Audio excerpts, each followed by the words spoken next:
Swala la kumpoteza mtoto ni zito, inabidi tuongeze juhudi za kumtafuta. Ndio.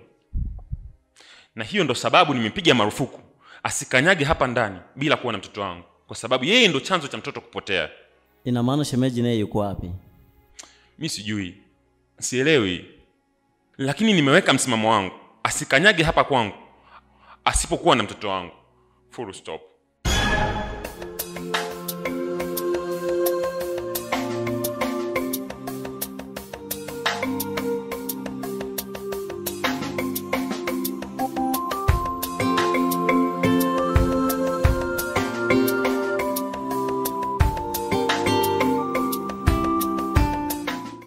Shemeji, nimekuja bila taarifa. Simu ilipotea na namba yako nikapoteza. Kwa hiyo nimevamia tu. Usipate shida shemeji, hapa nyumbani kwako bwana. Ni mtu kuja kwake mpaka utoe taarifa bwana. Tulipomzika Hidaya tu, niliondoka kwenda Kongo. Nimekaa muda na wiki moja toka niliporudi. Ndio maana sasa ni hivyo. Ulikuwa umeenda kwenye nchi za watu. Mimi binafsi nikajua tayari ndio ishapigwa kibuti tena.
Mariam nimemkosa.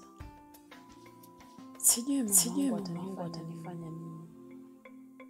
Na anamtaka mtoto wake.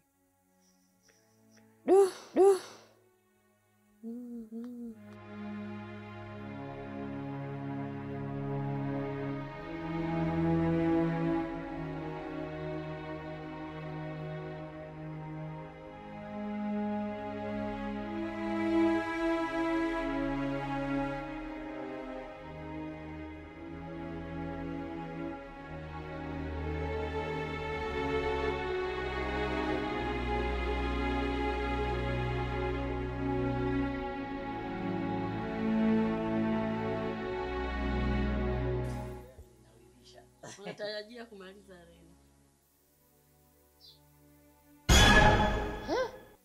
Si wema. Siamini macho yangu.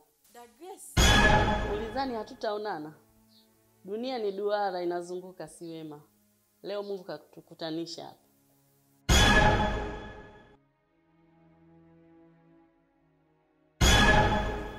Kwa hiyo wewe kitu gani ambacho kimekuleta hapa?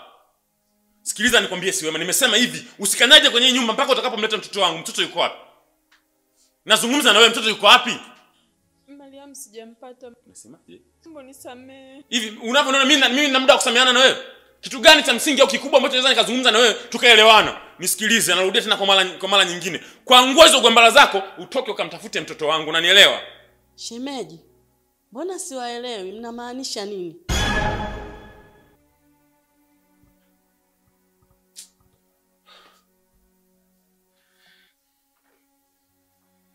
Shemeji, mimi tu mara ghafla kumzika mke wangu Hidaya, niliamua kumwoa huyo mwanamke ili tuishi naye hapa ndani, tusaidizane kumlea mtoto. Lakini sasa ajabu, ina maana si wema ni mke wako? Ndio. Vipi, kwa ninamfahamu? Acha akae, niwaeleze wote nyie bado mko gizani. Pana shemeji, sikiliza. Ipo hivi, mimi sitaki kuzungumza na huyu mwanamke kwa lolote lile. Ninachokitaka tu atoke, akanitafutie mtoto wangu. Akimleta mtoto hapa tunaweza tukaongea. Shemeji, mwache akae niwaeleweshe.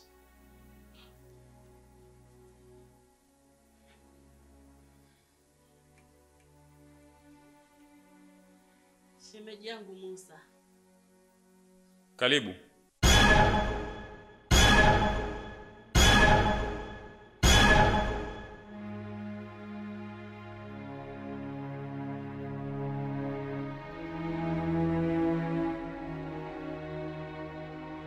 Mtoto ni wa kwako?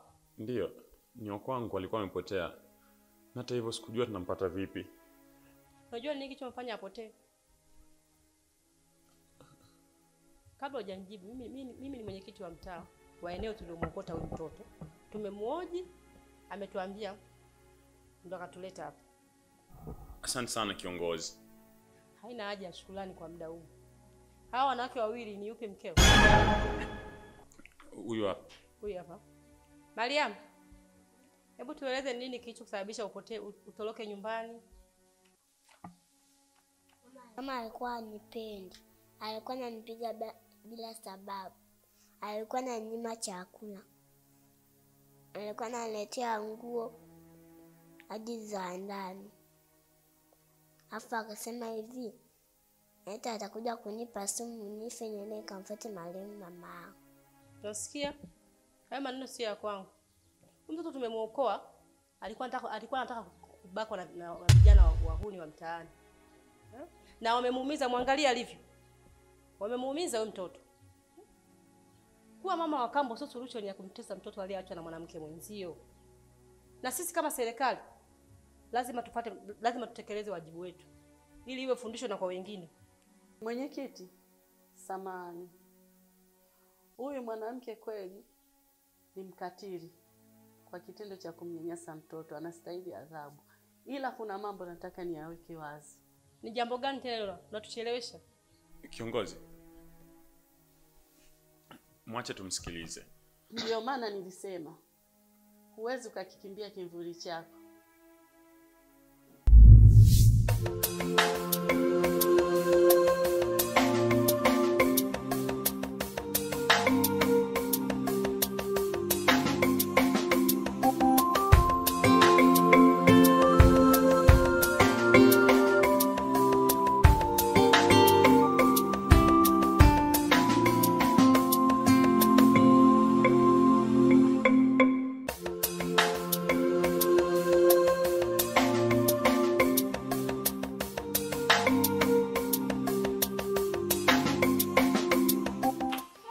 Umechelewa hivyo idara. Nimaliza tatizo hili. Hapo unajua kabisa mimi natoka. Wewe umeenda huko umeenda kukaa juu. Hapo analilia nini? Simnionyeshe lakini na wewe. Siwezi mwenye tayari, yani sijui hata nadilia nini. Mchezo wangu kwa kunyonyesha mtoto. Sasa mimi nataka kutoka mshike. Sasa ungeondoka naye tu. Acha msiana. Unajua sehemu ninayoenda, nawezaje kwenda na mtoto? Kweli siwema tu mwenyewe, umanipike kila kitu ni mimi, hapo sasa hivi niache na mtoto. Kweli? Bachi, nenda kwa mama mdogo. Sasa, baadaye. Wai, basi sina kia mtaka na lia.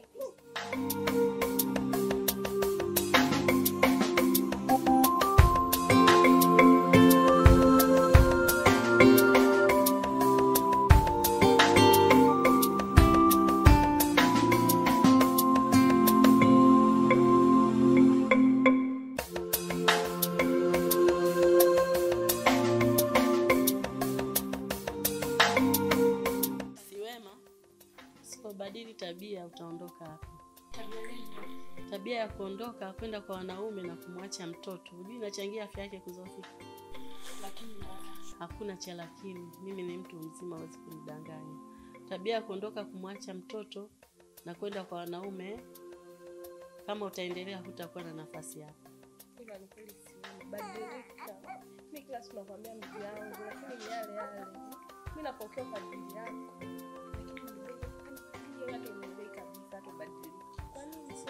Na wewe rafiki yake, tabia ya kuchukua mtoto na mbembeleza yeye anaenda kuzurula, wewe ndio unayemwendekeza huyo. Kama utaendelea na tabia hiyo, mimi sitafurahia.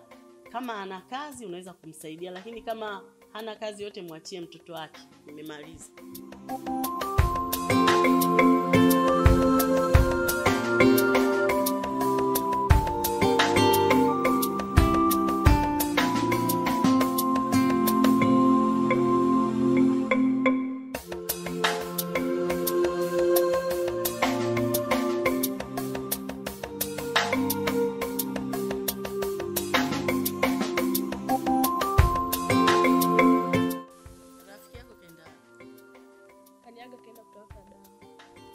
Kila siku nakuuliza huyo rafiki yako namfahamu vizuri?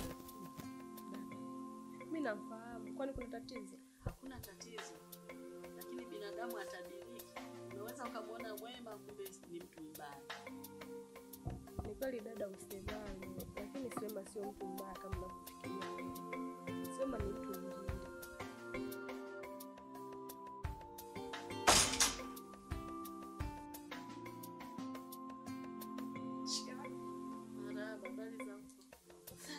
Vipi dada, Mariam moja kusumbua? Wala hajanisumbua, lakini nimechelewa. Vipi umepata dawa? Nimepata, lakini hivyo muoga kumeza dawa. Unaogopa dawa utaponaje? Nikwambia dada, huyu mbona bado hajamshika vizuri. Ukimshika vizuri tu atakuwa dawa. Wala tamu. Haya basi, acha mimi niende nikameze dawa.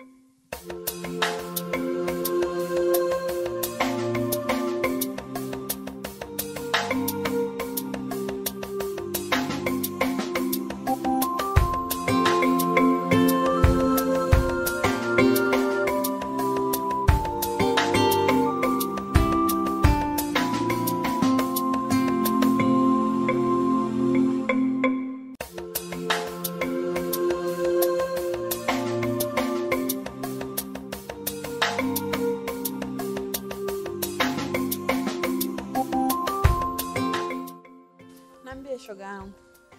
Poa, vipi Mariam yuko wapi? Mariam nimemwacha nyumbani, nimekuja kumchukulia dawa hapa, najisikia homa. Pole, mbona una shughuli? Sometime wanaume wanakela, mzigo wote amekuachia wewe. Yaani wewe acha tu. Yaani najuta kukutana na wanaume wasiojulikana. Wametoka wapi? Hey. Si kesho kutwa tunasepa. Nasikia huko mgodi umetema. Naenda kupiga hela, nasikia kuna madanga kweli mpaka ya 100,000. Wewe sada wewe, mbona unanitamanisha? Ndio hivyo, si tunaenda kupiga hela huko. Kwa hiyo unataka kuniambia siwezi kwenda na mtoto? Huko haruhusiwi watoto. Lea mwanao bado mdogo sana. Umesema mnaenda lini? Kesho kutwa? Ndio. Sasa fanya hivi, mimi na wewe tutawasiliana. Alafu hilo niachie mimi. Yaani mimi ndo Swema. Hamna kitakachoharibika. Haya sawa, poa.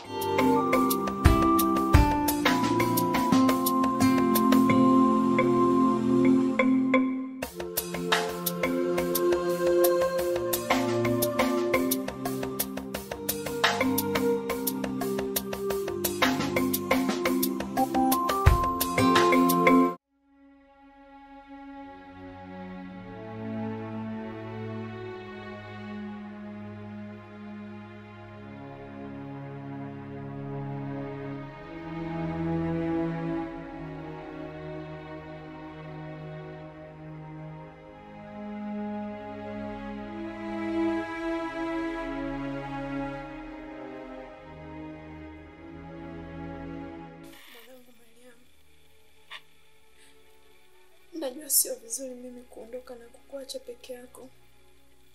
Aliyakuwa unahitaji mapenzi ya mama. Ila mwanangu, maisha ni magumu sana kwa upande wangu. Sina budi kukuacha na kwenda kutafuta pesa. Naamini Mungu atakulinda. Utakuwa ukiwa mwenye afya njema. Nakupenda sana mwanangu.